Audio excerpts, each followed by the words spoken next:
Assalamualaikum warahmatullahi wabarakatuh. Di sini kami dari kelompok 13 dengan judul RBL Optimasi Pembangkit Listrik Tenaga Air dengan memanfaatkan hukum Faraday dan hukum Lenz untuk energi yang lebih efisien. Di sini saya bersama teman-teman saya ingin memperkenalkan diri. Saya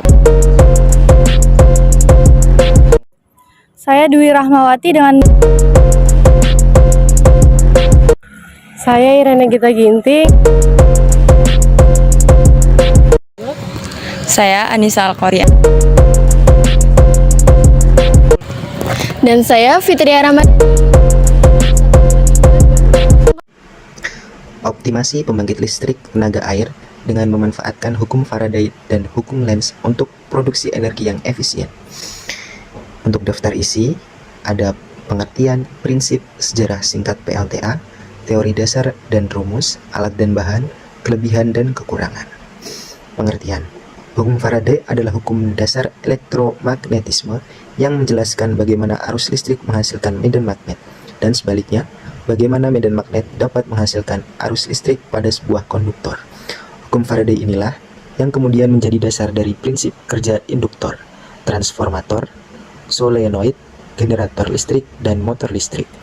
Hukum Lenz menyatakan bahwa arus induksi akan muncul pada arah yang sedemikian rupa sehingga arah induksi menentang perubahan yang dihasilkan. Jadi, arah arus induksi yang terjadi dalam suatu penghantar menimbulkan medan magnet yang saling bertolak belakang dengan penyebab perubahan medan magnet tersebut. Selanjutnya, tentang prinsip hukum Faraday dan Lenz. Berdasarkan induksi elektromagnetik, prinsip dasar hukum Faraday adalah bahwa perubahan dalam flux magnetik yang melintasi suatu konduktor seperti kawat akan menghasilkan arus listrik yang diinduksi dalam konduktor tersebut. Dengan kata lain, jika ada perubahan dalam medan magnet yang melintasi kawat, akan ada arus listrik yang dihasilkan dalam kawat tersebut. Jika berdasarkan perubahan flux magnetik, hukum Faraday menyatakan bahwa arus listrik yang diinduksi bergantung pada laju perubahan flux magnetik. Flux magnetik adalah jumlah medan magnet yang melintasi suatu luas tertentu dalam suatu waktu tertentu. Jika flux magnetik melalui suatu konduktor berubah, baik karena perubahan medan magnet atau perubahan posisi konduktor terhadap medan magnet, maka akan ada arus listrik yang diinduksi dalam konduktor tersebut. Berdasarkan hukum Lenz, prinsip hukum Faraday-Lenz merupakan prinsip tambahan yang terkait dengan hukum Faraday. Prinsip ini menyatakan bahwa arus listrik yang diinduksi akan selalu berusaha untuk menghasilkan flux magnetik yang berlawanan dengan perubahan yang menyebabkannya. Dengan kata lain, arah arus listrik yang diinduksi akan selalu berlawanan dengan perubahan medan magnet yang menyebabkannya. Prinsip Lenz menunjukkan konservasi energi dan mengikuti hukum tindakan dan reaksi. Sejarah singkat PLTA. PLTA sendiri pertama kali dimulai sejak abad ke-19, tepatnya ketika seorang ilmuwan Prancis bernama Jean-Victor Poncelet mendesain cikal bakal turbin air modern di tahun 1826. Penemuan generator listrik pertama kali di tahun 1867 yang membuka jalan bagi pemanfaatan energi mekanik menjadi energi listrik. Pada tahun 1882, PLTA komersial pertama dibangun di Wisconsin, Amerika Serikat. Dalam memasuki abad ke-20, penggunaan turbin modern seperti turbin Prancis dan turbin Kaplan semakin berkembang dan meningkatkan efisiensi PLTA.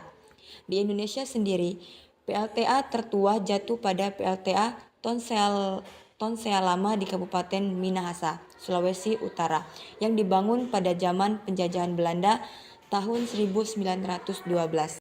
Teori dasar. Hukum Faraday mengemukakan bahwa massa Z yang dihasilkan pada elektroda sesama elektrolisis akan berbanding lurus dengan jumlah muatan listrik yang mengalir. Artinya, massa produk yang telah diendapkan pada elektroda akan semakin banyak seiring dengan meningkatnya muatan listrik yang digunakan. Menurut Faraday, besarnya gaya gerak listrik atau GGL induksi pada kedua ujung kumparan nanti akan sebanding dengan laju perubahan pada flux magnetik, terutama yang dilingkupi oleh kumparan. Rumus. Besarnya perubahan flux magnet itu dapat dihitung menggunakan rumus phi B sama dengan B dikali dengan A dikali dengan cos theta. Hukum Lenz. Hukum Lens yang dicetuskan oleh seorang ilmuwan fisika bernama Friedrich Lens pada tahun 1834 ini menyatakan bahwa jika gaya gerak listrik atau GGL induksi timbul pada suatu rangkaian, maka arus induksi yang dihasilkan sedemikian rupa sehingga menimbulkan medan magnetik induksi yang menentang perubahan medan magnet.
Kemudian, adanya kelebihan dan kekurangannya, yaitu kelebihannya yang pertama, PLTA mampu memberikan pasokan listrik yang stabil karena aliran udara dapat diatur dan diprediksi dengan baik.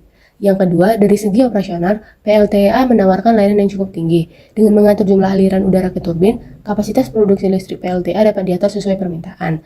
Kemajuan teknologi juga memungkinkan adanya pembangkit listrik tenaga air skala kecil atau yang lebih dikenal dengan nama pembangkit listrik tenaga mikrohidro atau PLTMH.